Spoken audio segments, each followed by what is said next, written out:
Alright, so just got done watching Kevin Holland versus Derek Brunson, the main event, and dude, what an interesting fight, right?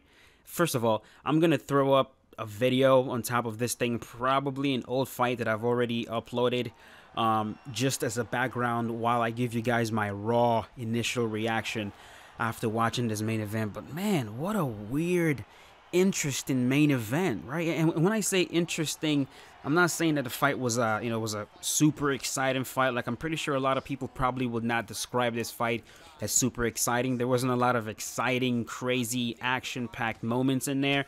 In fact, the fight was very, very grapple heavy, very one-sided grapple heavy. So, in the state of MMA these days, man, with a lot of the crazy stuff that's happened, this is not the craziest thing we've ever seen. But going into this fight, it would not be inaccurate for me to say that a vast majority of people came to watch Kevin Holland. Kevin Holland has become a fan favorite, and for good reason. The man is very unique. He has been able to achieve something that we've talked about quite a few times, something that is very difficult for a lot of fighters to achieve, and that is the ability to stand out, to be unique, to be different from the rest of the guys, different from the pack. The middleweight champion, Israel Adesanya, has found a way to do that. Very unique man. Conor McGregor, very unique. Sugar Sean O'Malley, very unique. There are few fighters in there that have found a way to be unique in their style, in the way they talk, in the way they move. And Kevin Holland is now one of those men. You hear him, immediately it's recognizable. Oh yeah, that's Big Mouth. That's the guy that steps into the octagon and makes, cracks jokes. The hilarious guy in the octagon. The man that talks to his opponents, to his corner, to Dana. Today, he was talking to freaking Khabib Nurmagomedov, asking Khabib for wrestling tips while the fight was going on. So these things makes him very, very electrifying, very interesting, very entertaining, a fan favorite. And so a lot of people came in today to watch Kevin Holland, to see what Kevin Holland is going to do. Is Kevin Holland going to talk? How is he going to get this one done? Is he going to finish Derek Brunson? Is Derek Brunson going to be able to get past this young gun? Like, what's going to happen? How is this going to play out?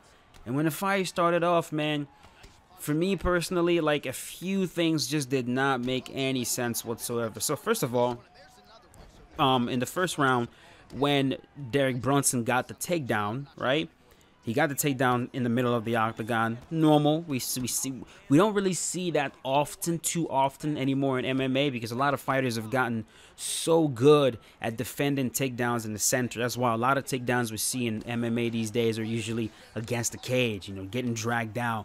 But usually, when a fighter gets taken down in the middle of the octagon, recently what we see is the fighters hustle. They hustle. They're really quick to get him back up to their feet. And if they can't get back up to their feet in the middle of the octagon, they butt scoot right away to the cage, and they use the cage to try to stand up. But against Derek Brunson, when Derek Brunson took down Kevin was relaxed, which is good. It's always good to be relaxed in a fight, because when you're relaxed, you don't blow your load. You don't blow your load. You don't overexert yourself. When you're calm, you're more calculated. When you're calculated, you make good decisions in there. You don't gas out. And so that's a good thing that he was calm, but he went beyond being calm. He was lax. He sat there in the middle of the octagon on his back in guard with a body triangle, taking punishment, eating ground and pound. And, we're sitting there watching, like, is he going to try to get up?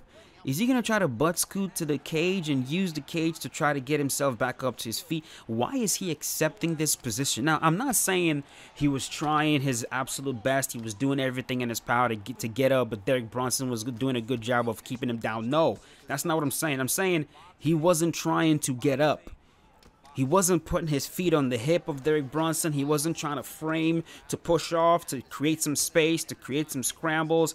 He wasn't butt scooting himself to the cage. He was flat on his back with a body triangle. And, when you put a body triangle, on the opponent that's on top of you in full guard, I mean, you got to understand, right, that especially no gi, without the gi on, a vast majority of the submissions that you're going to be able to pull off from the bottom in guard requires the use of your two legs. And when you triangle your own legs, yes, you're able to keep the opponent on top of you. You're able to keep him close to you.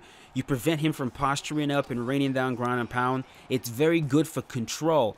but it stifles your own offense. In that sense, you have no offense.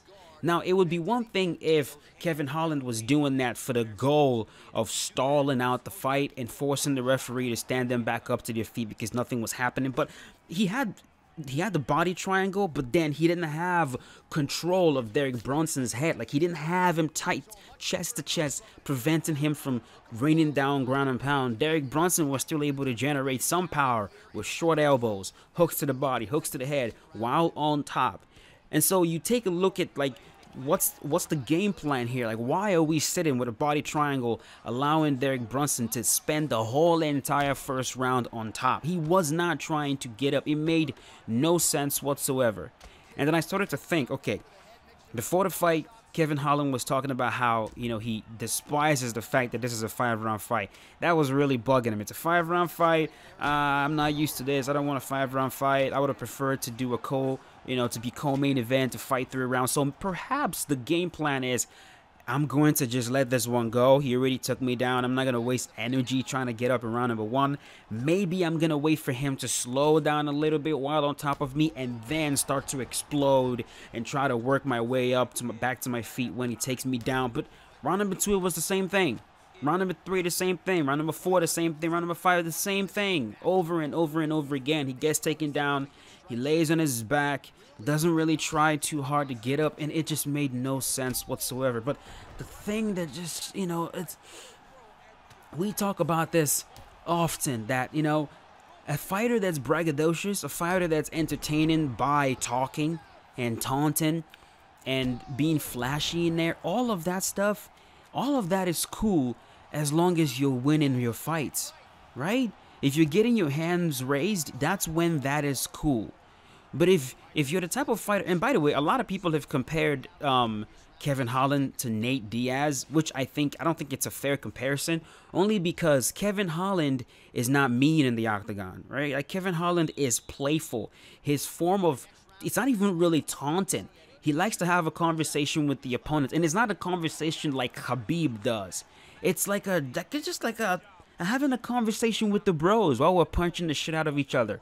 He's laughing in there. He's not trying to be insulting. He's not trying to be degrading. He's not flicking you off. He's not telling you fuck you. He's not doing any of that stuff like the Diaz brothers. The Diaz brothers are downright disrespectful. They're mean. They're very insulting in there when they're beating your ass. That's not the style. That's not the style that Kevin Holland employs, and that's why Kevin Holland is very fun in there. It's almost like he's sparring, like it's not a fight. He's making you laugh. He's saying things that are hilarious. I mean, the dude was asking Khabib for grappling tips in the middle of a fight. You know what I mean? So, all that stuff, all that talking, all of that, it's really nice. It's fun. It's really interesting. It actually goes beyond interesting. It's legendary if you're also getting your hands raised. And we all became fans of Kevin Holland, not just because of his talking, but because he was talking and also kicking ass. He was doing a very good job. He was winning fights. But when you're talking and talking and talking, and you're getting beat up, and you're losing the fight, and there's no sense of urgency, and you're not trying to make changes and adjustments to your game plan, you're doing the same exact thing that you were doing from round number 1, and you're still talking and talking. It goes from being, okay, this is cool. It goes from that to, okay, this is a little bit cringy. And I'm the king of cringe. It starts to get into clown territory. Like, okay, now this is clownish a little bit. It's gone from fun to really irritating. It's like, bro, you're losing the fight. Like, why are you still talking? Why? I mean, yes, it's his personality. It's who he is. Perhaps this is not a gimmick. Perhaps it's not something that he can turn on and off if it's just who he is. But still, man, it's like you expect a mixed martial arts fighter, a prize fighter, a professional fighter to know when to turn things up, to know when to get serious, to know when to stop playing around. Even Anderson Silva knew when to stop goofing around. He goofed around in the first Chris Weidman fight. Second Chris Weidman fight, he didn't taunt or goof around even once. So fighters, man, even the ones that love to taunt and do all that, they know when to become serious. Like, when you're losing, you're literally about to lose the fight in a landslide. Perhaps it's time to switch things up. And Kevin never did that. He never did that. And, his corner was, they were trying to, tell him, you got to get serious here, man. You got to stop him. You're losing this fight. And he was still clowning all the way to the end of the fight. And, I'm very curious to know what you guys thought about that. Like, as someone who's a fan of him, was that a little bit off-putting for you guys? Do you think his hype has been derailed because of his performance today? Like, what do you guys think about that? I'd really love to know your thoughts on that. But, man, just overall, not a very good performance, man. Just not a very good fight from Kevin Holland.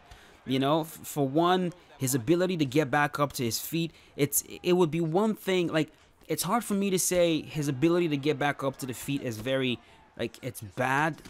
It's hard for me to say it's bad because he wasn't trying.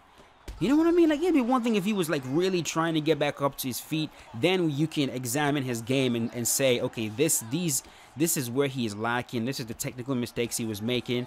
This is the mistake he was making as he was trying to get up. But for a vast majority of the fight, the moment he gets taken down, boom, he slaps on a body triangle and then just lays there.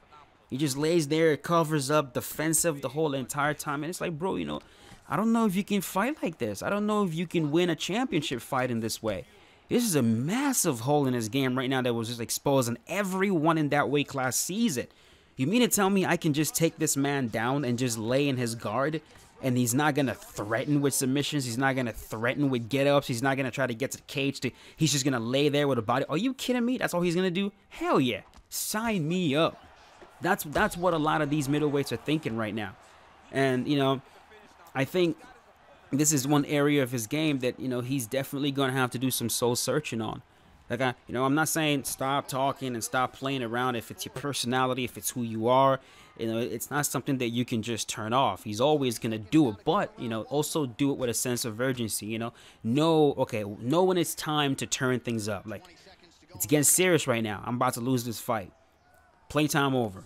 Or playtime still going on, but playtime plus seriousness, playtime plus a sense of urgency.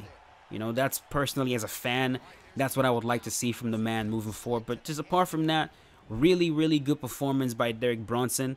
Good performance in the sense that it was a veteran type of fight that he fought right there. He did what he was supposed to do. At the end of the day, the goal is to win. Yes, you're a prize fighter. Yes, you're supposed to entertain the fans. You're supposed to be exciting, yada, yada, yada. But at the end of the day, the goal, the reason why fighters get in there to fight is so they can get their hands raised. That's the goal. That's the end goal, to win your fight. Win the fight, move on. You win more fights, you make more money. Eventually, probably you get the championship. When you become champion, that's more money for your family.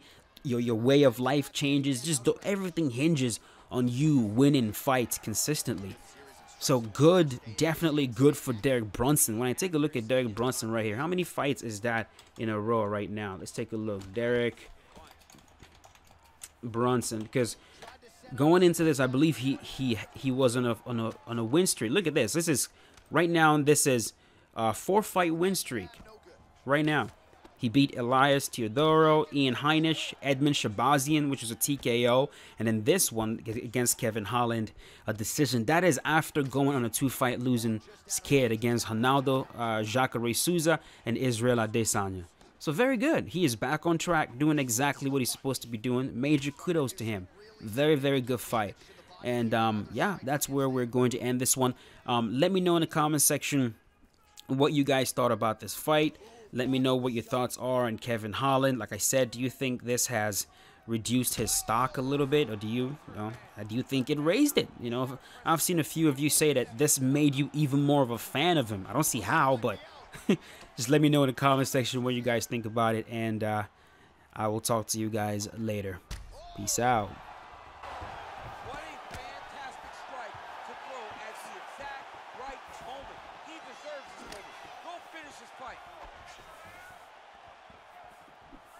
Big kick.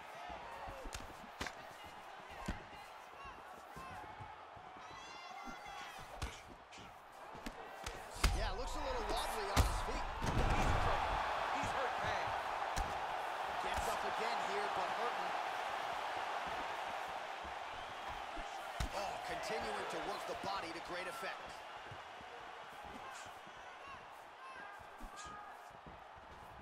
throws a big right hand, but doesn't find its home.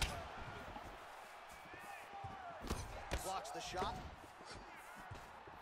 Brunson gets caught with that punch. He'd be wise to get those hands up.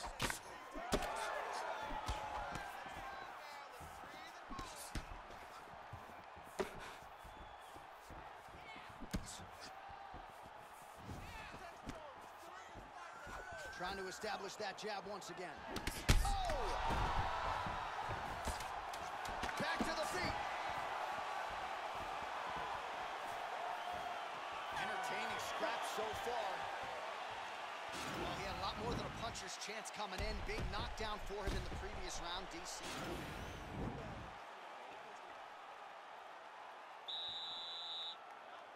Ready to fight? Ready. Third round underway.